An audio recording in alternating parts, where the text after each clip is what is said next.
they decide that he's a good secondary option to Jose Mourinho, then that would be a deal easily done. However, Jose to Portugal, we run it back just once more in the last dance, and then he retires. It would be fantastic.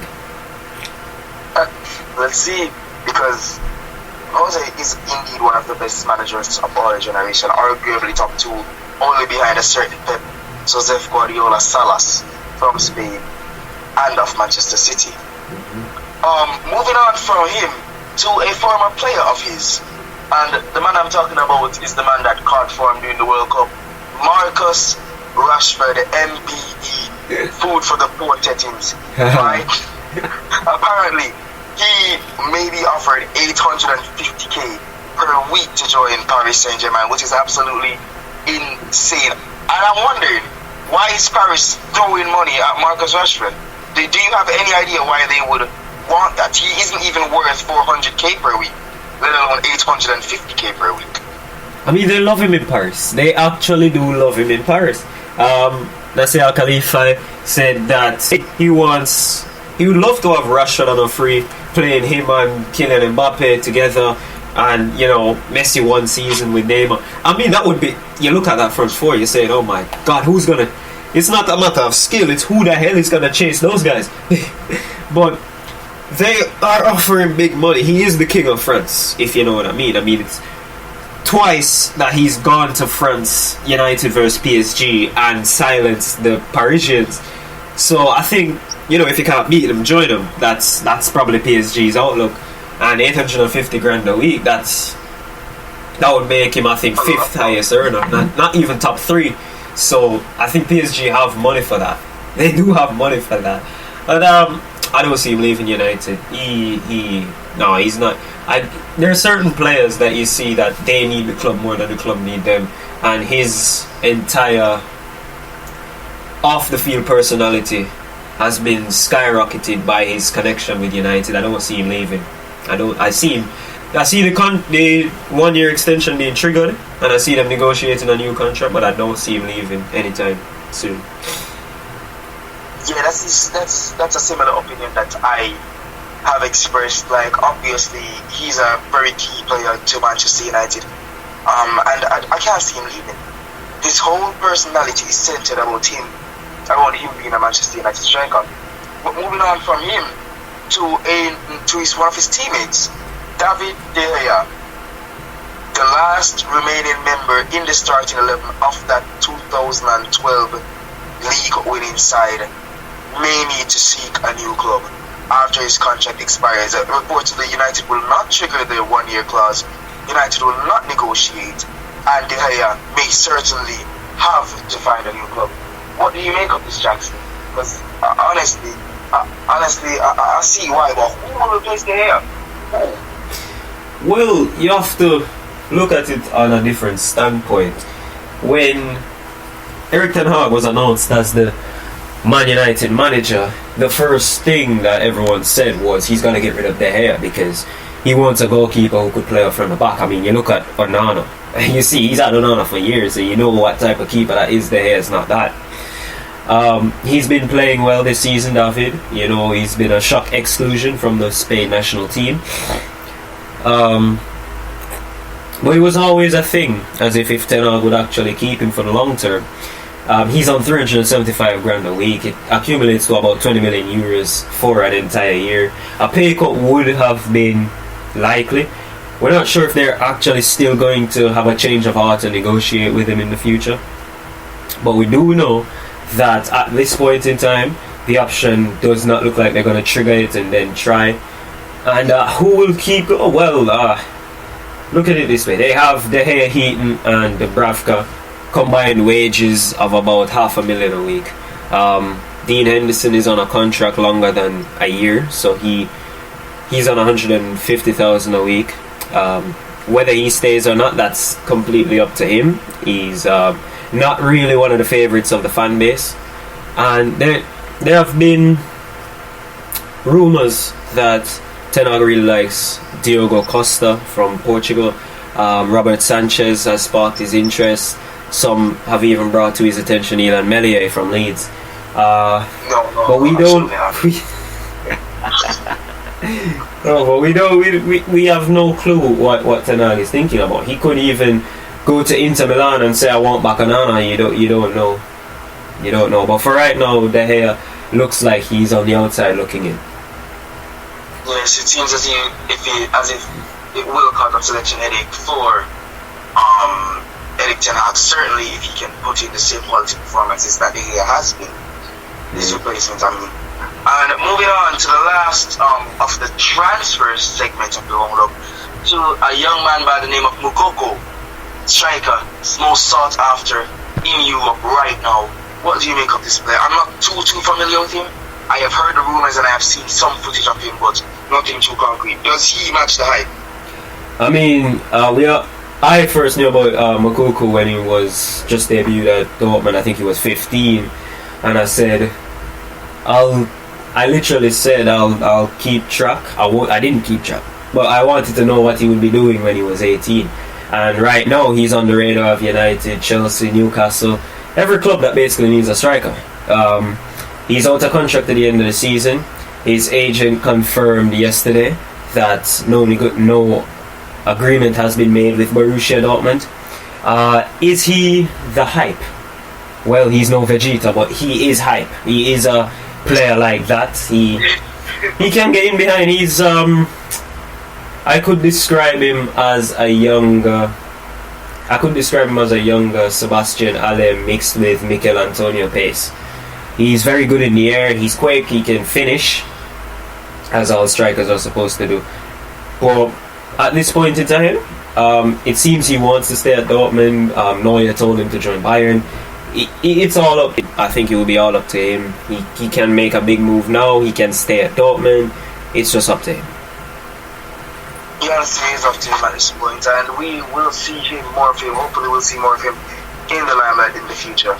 But moving over to a very sad part of this segment, because the reason why it's sad first is because I'm talking about a certain Lionel Andres Messi, who has stated that this match will be his last match for Argentina, slowly rendering us the truth that we didn't want to hear, that this is the end of an era for the Albiceleste. What do you make of this, Jackson? I mean, it was always coming. I think it's the third time he's retired from international football, but jokes aside, it's always been coming. Messi, I don't know if it's planned with him and Ronaldo. Every time someone decides to retire, or someone decides to stop playing in a certain league or stop playing somewhere or up the ante, then the other does the same. We know that Messi, this might well be his last World Cup. I think he should push on to try and play 2026 and have a proper sending off. But he says the final will be his last World Cup match. This is even more pressure on the other 10 guys on the pitch to actually get him this trophy. There's so much more pressure on them now.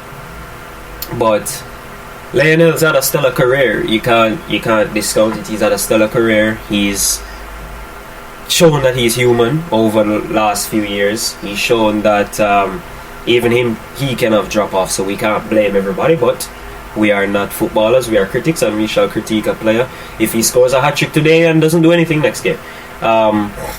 Leo, he will be missed from this Spanish press, the Spanish people, the Argentines. I don't know, football will just not be the same. I mean, a few years ago when we were looking at Messi and Ronaldo, they were both, well, Ronaldo was in his 30s, Messi was still in his late 20s, and we all said that Neymar's going to take over, and seeing as that didn't happen, now we're in this space of what the hell are we going to watch, what rivalry are we going to debate over for the next 10-15 years. But it's been a good career for Messi. It's been really good. Let's see if he can sign off with a World Cup trophy. Let's see. And if you're asking which two players you're going to have to watch, or which trio of players, in my opinion, that you have to watch, that is the man Erling Haaland, the man Kylian Mbappe, and the golden boy, in my opinion, of this FIFA World Cup, Julian Alvarez, certainly has been one of the best players and one of the most influential players in that Argentine lineup. The only player to have more goals than him is Lionel Messi. I think he deserves a shout. I think he deserves this award, and I put him to win the Golden Boy trophy. What do you make of this?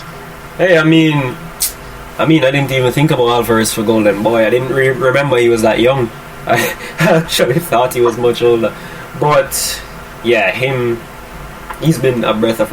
Remember, we knew about him at River Plate. Him and Enzo Fernandez, and certain Germans said, "Hey, bring them to the Premier League. Why not have Enzo and Julian in the Premier League playing for Liverpool or United?" And the clubs said no.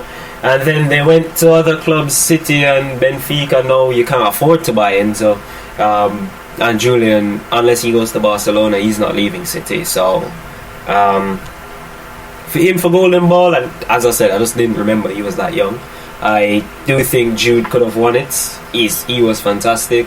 Musiala still has the most dribbles completed, the most take-ons. He's still statistically one of the best youngsters in the World Cup tournament. But Julian is the best left in there.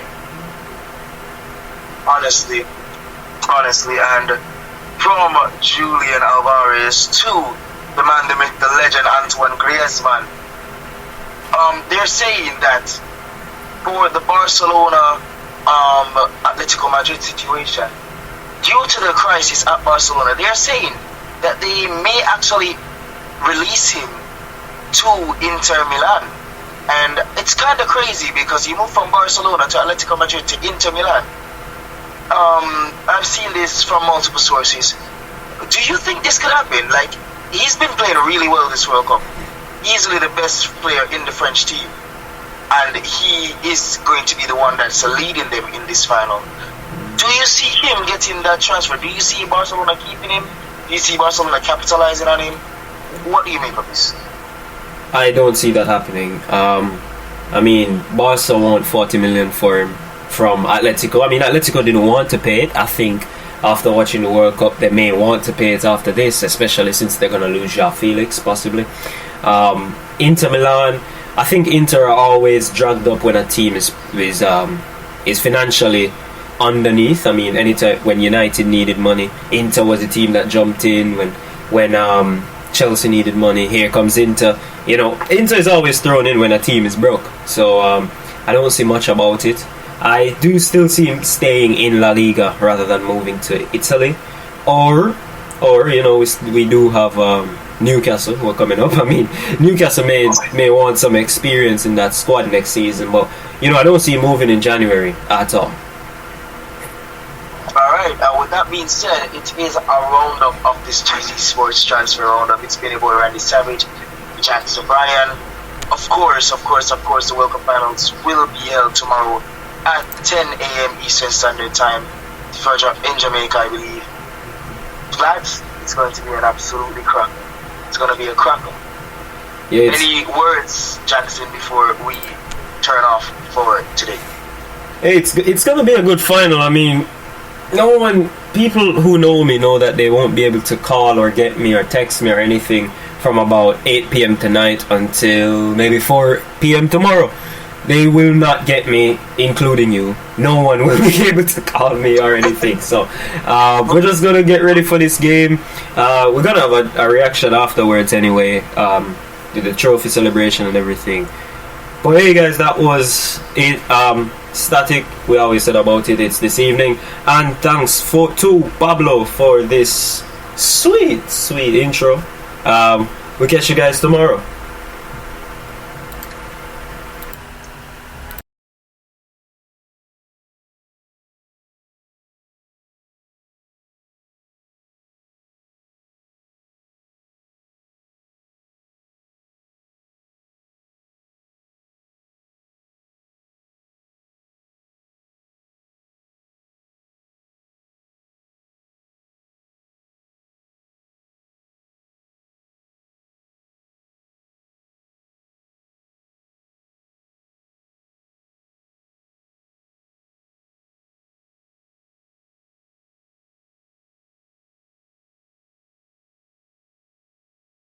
Offline tour, like and subscribe some more.